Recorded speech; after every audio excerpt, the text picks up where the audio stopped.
Hello friends, today we are going to continue chapter number 14, India, Location, Geological Structure and Physiography, part 2, lecture number 3. Friends, up to now, in this chapter, we have discussed about the division of physiography.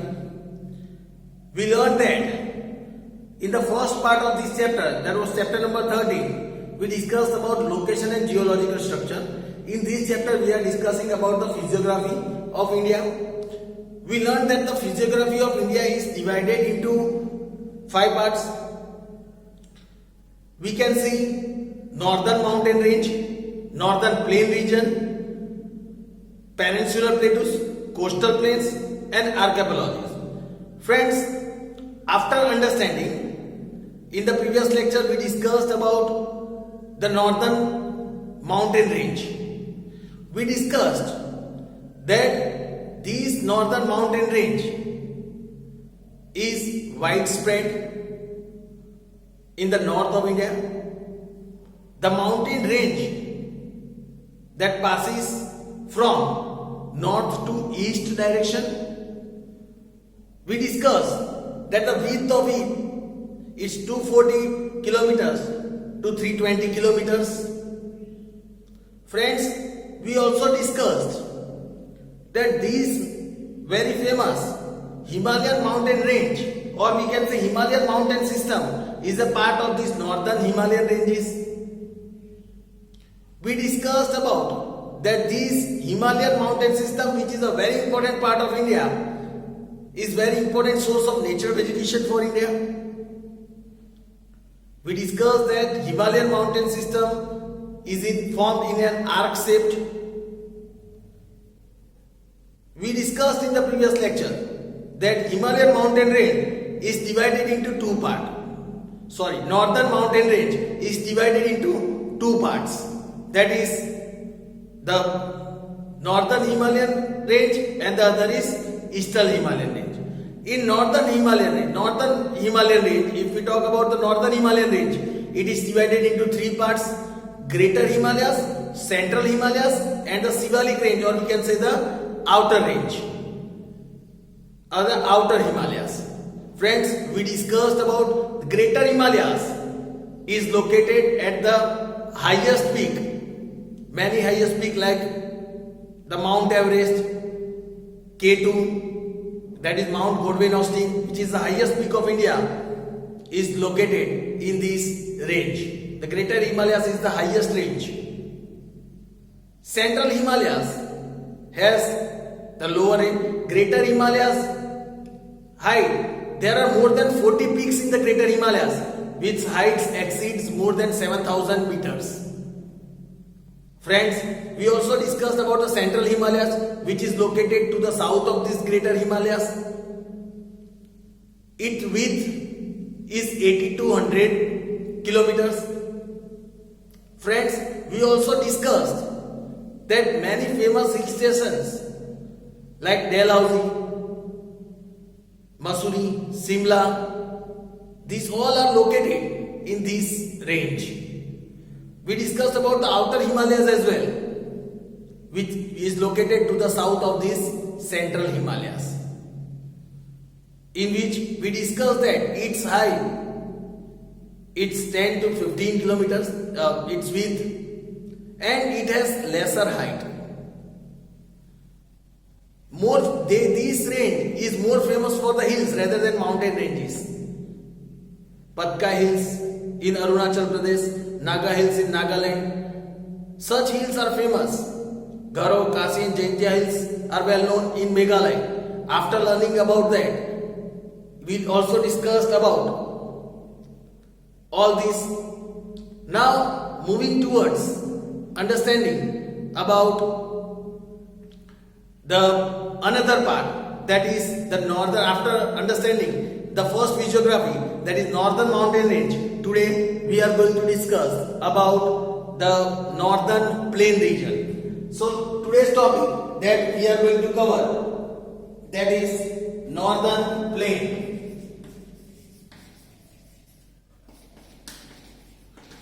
We are going to discuss about northern plains. So let us start about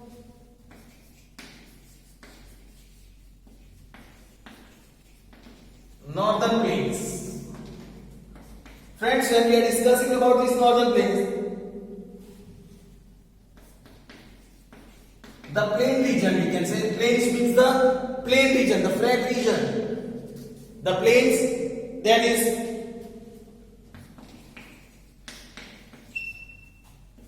located between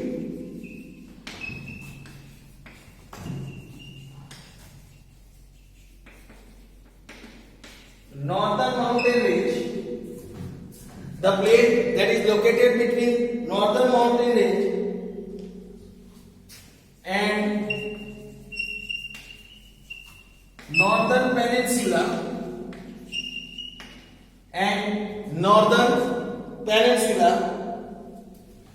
is called northern plains.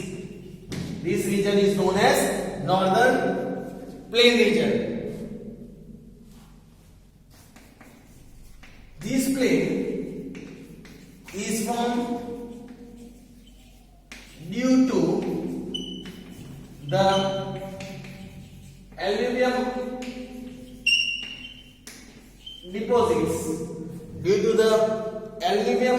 deposits brought by Himalayan rivers, that are brought by Himalayan rivers such as Ganga, Satluj and Brahmaputra. This plain region is formed due to the alluvial deposit. As you know, when there is flowing water is there in any river, it brings lots of elements with it. Lots of decayed seeds, leaf, lots of woods, lots of insect, decayed composites, biocomposites are brought. That all are known as the alluvium deposits. This plain region is formed due to this alluvial deposits that are brought by the Himalayan rivers such as Ganga, Satluj and Brahmaputra rivers. Then at some places, if we talk about some places, the layer of alluvium is the layer of this alluvium that is present are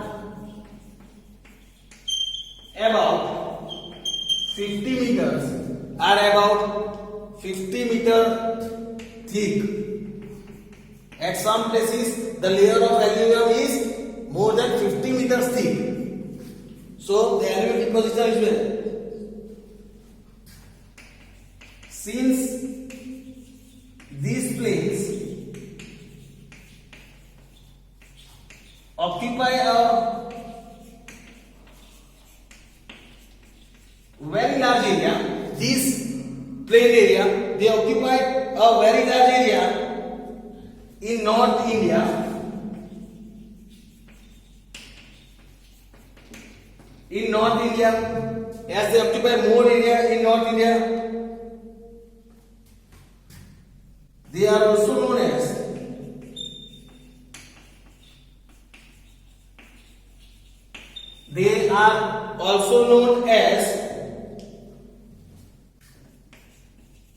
vast plains of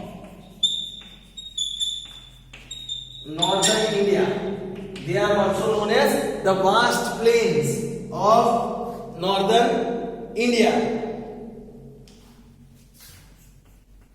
Then when we are talking about the plain is about 2400 kilometers. This plain is about 2400 kilometers long and is considered as and is considered as one of the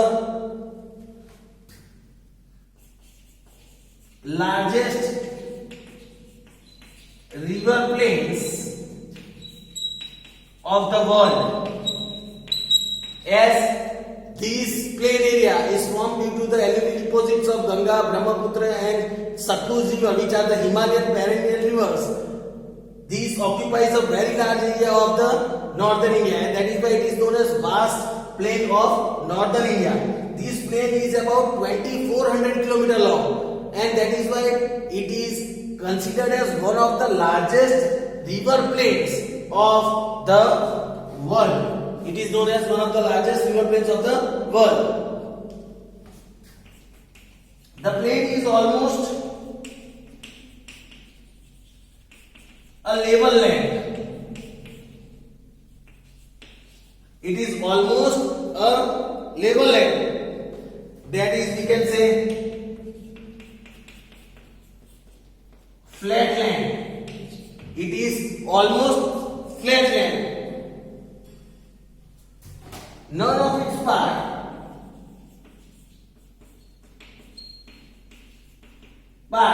is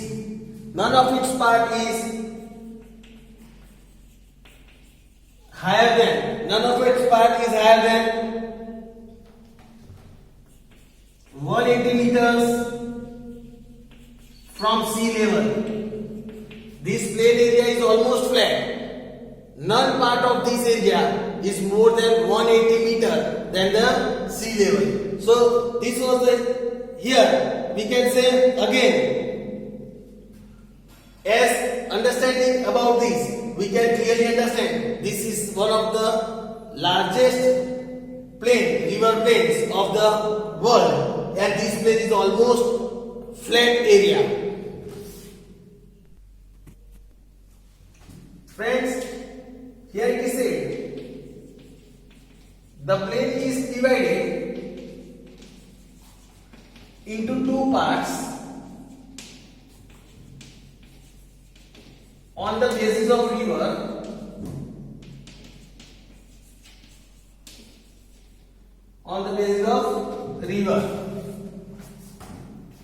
First, we can say Sindhu plain, and the second is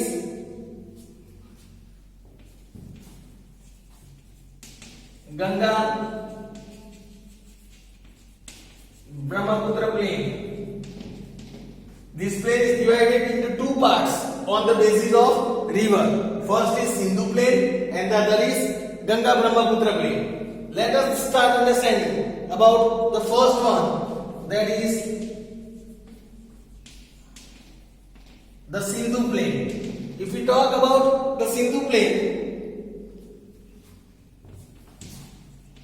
this plain is formed due to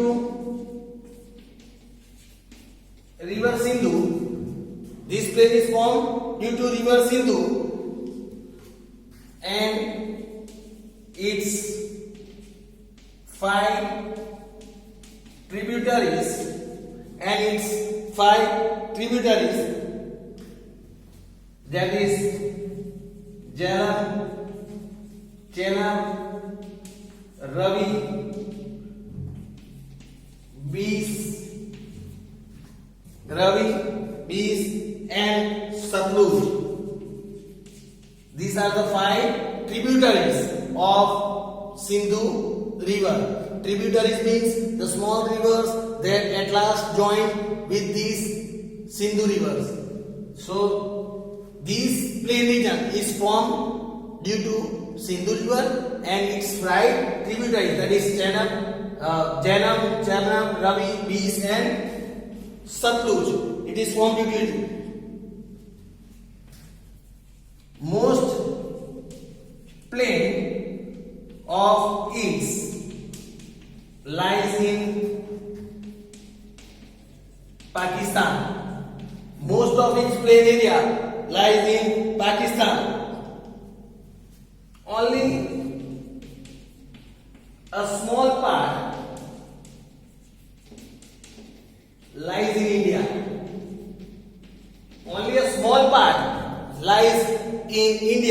of this Sindhu plain.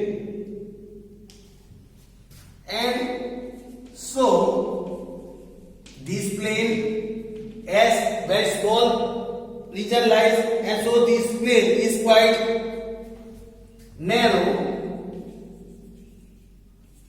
compared to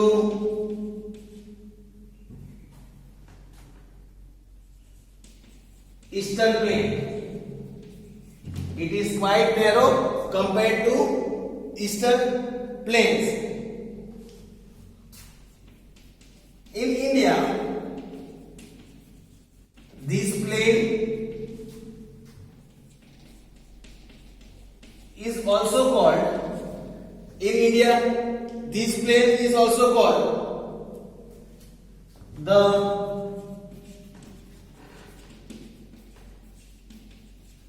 Punjab plain. It is also called as Punjab plain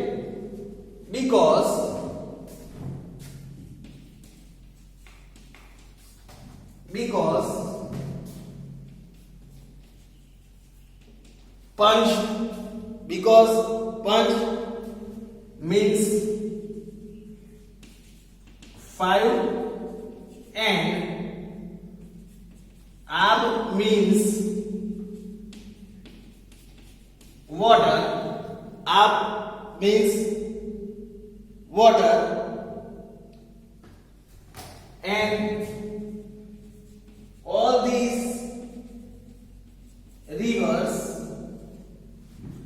all these rivers drain their water in Punjab. They all drain their water in Punjab. Here it is said in India this plain is also known as Punjab plains. Punjab, the name itself comes from, as this plain region is formed due to the combination of 5 rivers. Panj, that means 5, and Ab means water. So Panj and Ab, due to that the Punjab state name comes Punjab, because all these 5 rivers, tributaries rivers, is drained into Punjab. So friends, this was the information about the Sindhu plain. Now let us understand about Ganga Brahmaputra plain. Before understanding Ganga Brahmaputra plain, let us understand what is the meaning of Doab as well. Like Punjab, there is a word Doab. Doab means, if we talk about Doab, that means, as you know, that Do means 2 and Ab means water. Do means 2 and Ab means water. So a region between two rivers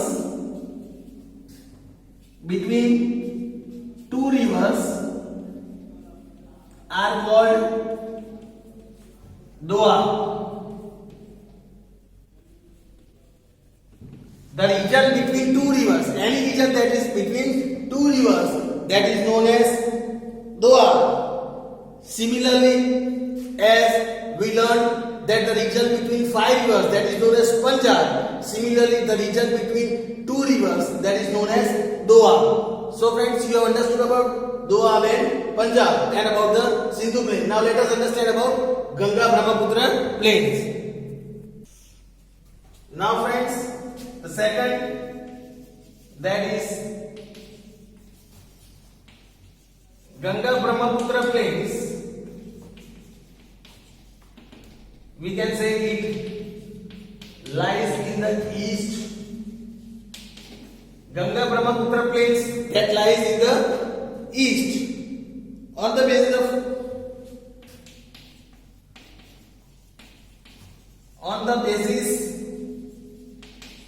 of physiography. This plain is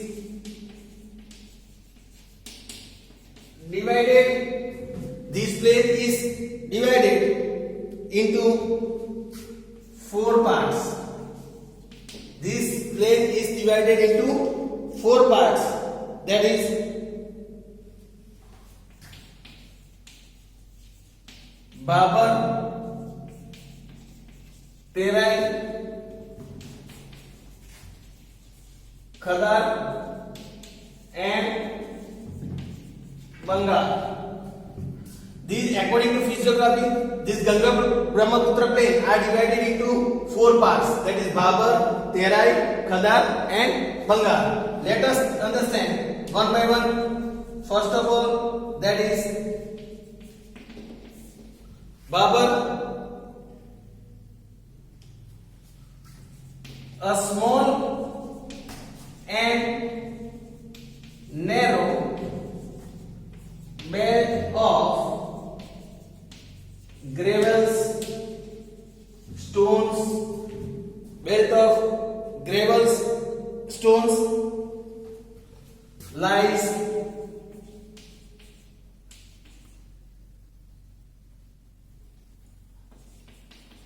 parallel. This lies parallel to river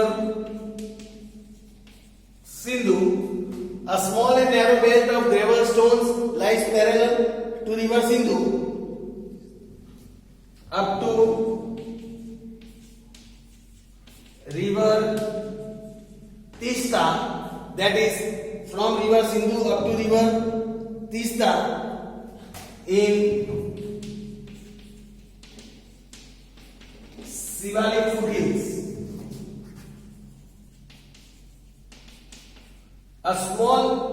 Here it is said, a small and very narrow bed that is passing through river Sindhu up to river Tista, that is in the Shivalik foothills.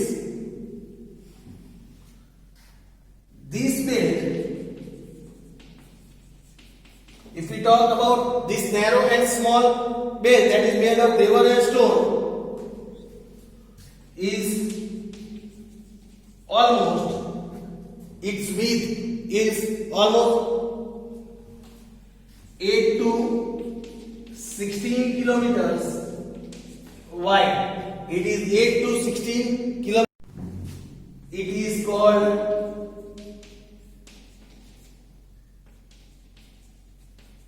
Babar, and this narrow belt is known as Babar. A small and narrow belt that is made of gravels and stone from river Sindhu up to river Tista into the Shivalik hills. This small and narrow belt of gravels and stones is known as Babar. Its width is 8 to 16 kilometers wide. Now, second, that is Terai. That is the Terai. It lies to the south of Babar. It lies to the south of Babar and is full of moisture. This region is full of moisture. Dense marshy forests,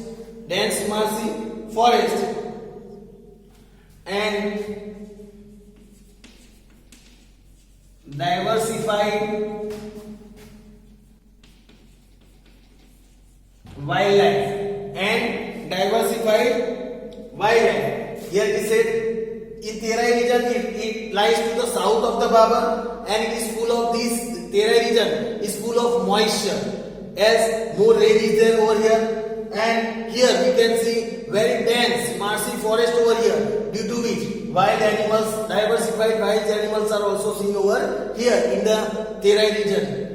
Now let us understand about Khadar. Let us understand the third one, that is The Khadar, if you talk about Khadar, this zone is formed, this zone that is formed by the new alluvial deposits. It is formed due to the new alluvial deposits on flood plains.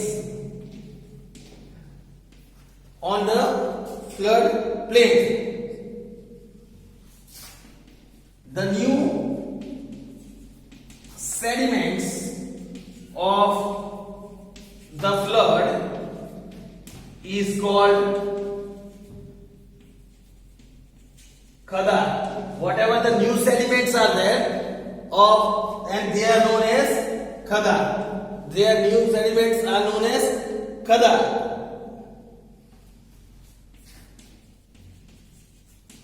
The region of Ganga plain, if we talk about the region of Ganga plain, the region of Ganga plain is considered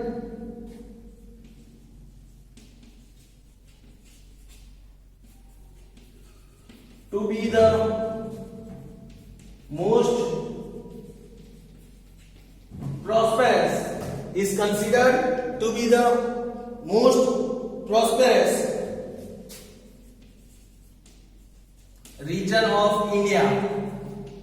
The Ganga Plain region is considered to be the most prosperous region of India. Important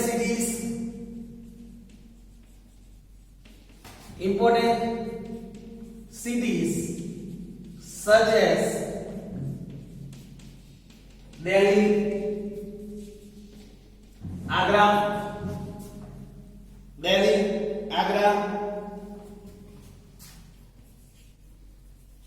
Kanpur, Lucknow, Allahabad, Kanpur, Lucknow, Allahabad, Varanasi, Patna, Kolkata,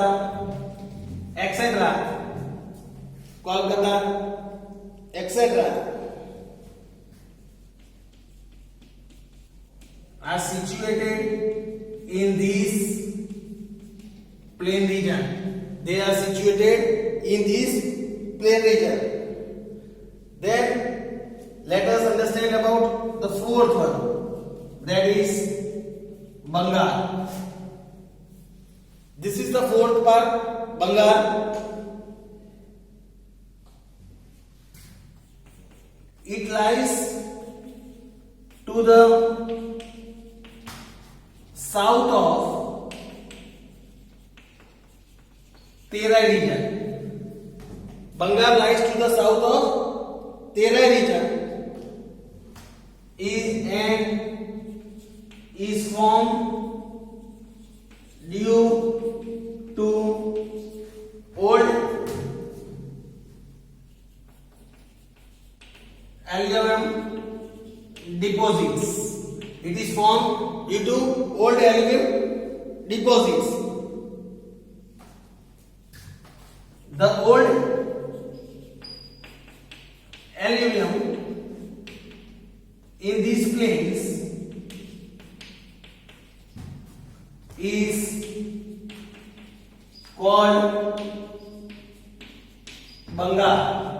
Is called the old alluvial deposits in these plains is called Bengal. Due to constant deposition,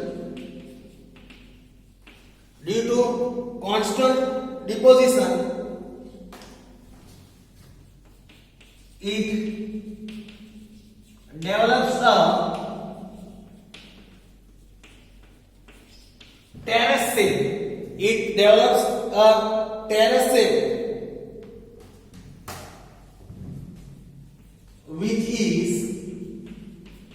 the terrace which is at the